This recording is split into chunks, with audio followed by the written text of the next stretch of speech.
So the market cap is $2.168 trillion.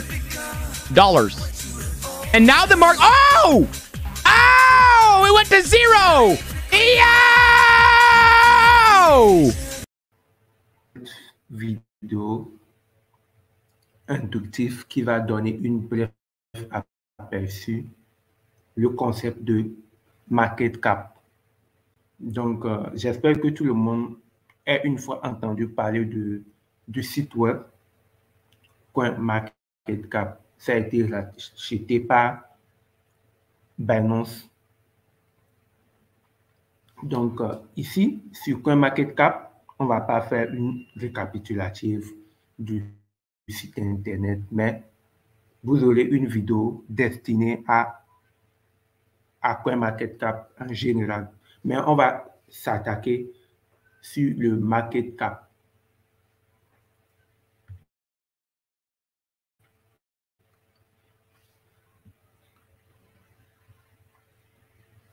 Donc, concrètement, qu'est-ce que le market cap? Ou bien, quand on parle de market cap, ça nous reflète quoi réellement?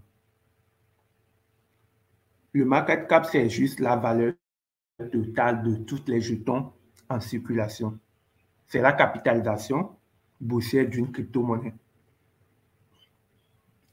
L'on obtient en multipliant le prix d'un actif par le nombre de tokens émis. Si on prend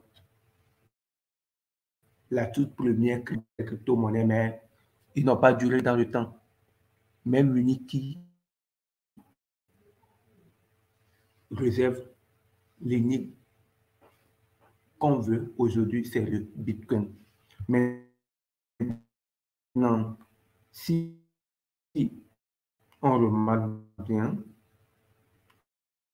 après le price, une semaine, on va se focaliser sur le market cap. On remarque que le Bitcoin de formule BTC a 573 milliards de market cap. L'Ethereum a 224 milliards de market cap. Le Tether USDT 83 milliards. Le BNB 37 milliards. Le XRP 36 milliards. Le USD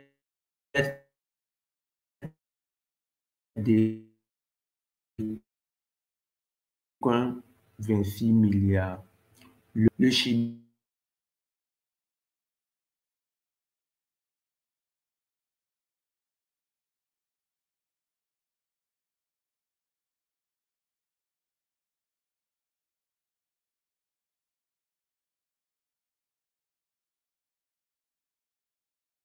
fois le nombre de jetons émis.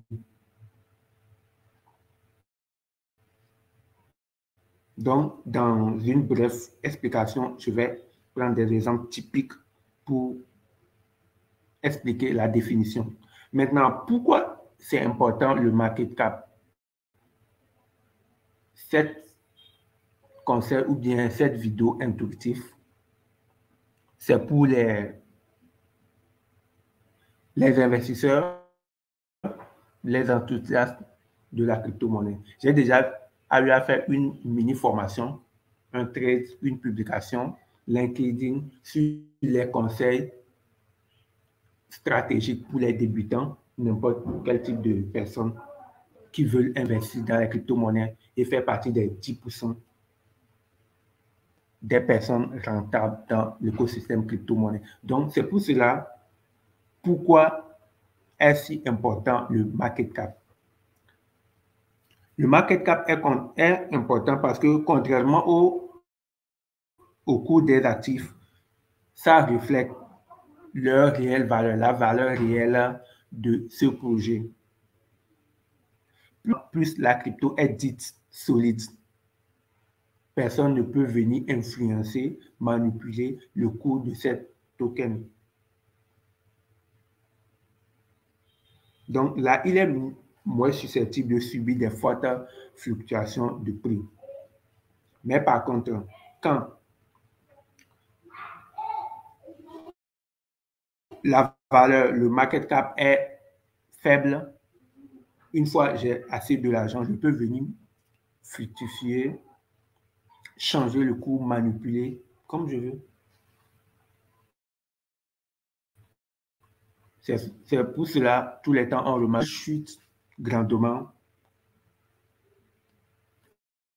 en quelques instants. Maintenant, prenons l'exemple du Bitcoin ou bien d'autres crypto-monnaies. Son market cap, c'est 573 milliards de dollars. Comment peut-on calculer ou bien en faisant quoi on a trouvé 573 milliards de dollars? C'est le prix de l'actif fois la pièce émise ou bien la pièce en circulation. Donc, le prix du BTC actuellement, c'est 29 491,45.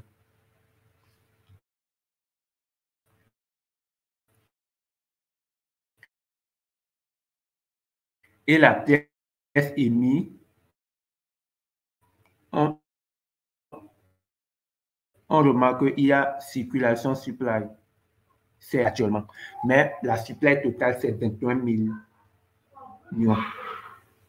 Mais la supply en circulation, c'est 19 millions. Donc, ça fait 19 millions fois 29 000. On trouvera les 573 millions. Il suffit de faire sortir une calculatrice et le tour est joué. Donc, si on prend un autre crypto-monnaie, c'est toujours de la sorte. Et parfois aussi, il existe des cap, le market cap dilué. Donc, c'est la valeur de tous les jetons d'un actif qui a été émis. Mais aussi, ceux qui ne sont pas encore en circulation, comme je viens de le dire au niveau du BTC, le BTC, c'est 21 millions. Donc, au niveau du supply dilué, ça donne juste une perspective différente. Parce que quand on aurait toute la supply en circulation, c'est cette somme qu'on devait avoir. Par exemple, au niveau du BTC, supply dilué doit être 619 milliards. Donc, ça a été calculé avec les 21 millions de BTC qu'on doit avoir en circulation. Mais le market cap réel, c'est le prix fois le nombre de tokens en circulation. Donc, n'hésitez pas à avoir une idée concrète entre la différence entre le market cap et le fully diluted market cap. Si on prend l'exemple d'un token, actuellement BTC a 93% de tokens en circulation, mais d'autres crypto-monnaies, ils n'ont que 40, le diluted market cap serait très énorme. D'autres, ils ont même plus de 21 millions de crypto-monnaies. Donc là, on va remarquer que le market cap serait très énorme, alors que c'est parce qu'il y a beaucoup de tokens qui ont été émis. Donc, n'hésitez pas à faire une analyse fondamentale sur ces différents éléments-là. D'où l'évidence de bien comprendre le concept de market cap. Donc, je vous dirais que le concept de market cap est un indicateur à ne pas négliger. Il permet de prendre des décisions d'investissement plus éclairées. On peut toutefois dire que ce sont des chiffres, mais en réalité, c'est plus que des chiffres. C'est l'essence de notre stratégie d'investissement en crypto-monnaie. Donc, c'est pour cela que je vous fais référence à l'une de mes vidéos concernant les conseils stratégique pour les débutants pour faire partie des 10% des early ou bien des personnes qui sont rentables dans le domaine de la crypto-monnaie. J'ai listé environ 5 conseils qui sont primordiaux. La formation. Cette vidéo, c'est une formation pour vous dire que le market cap, le concept de market cap est très important pour quelqu'un qui veut scaler dans l'écosystème de la crypto-monnaie. Donc, n'hésitez pas à mettre en pratique toutes les 10. L'utilité que cette vidéo a apportée par rapport à votre connaissance et de le mettre en pratique.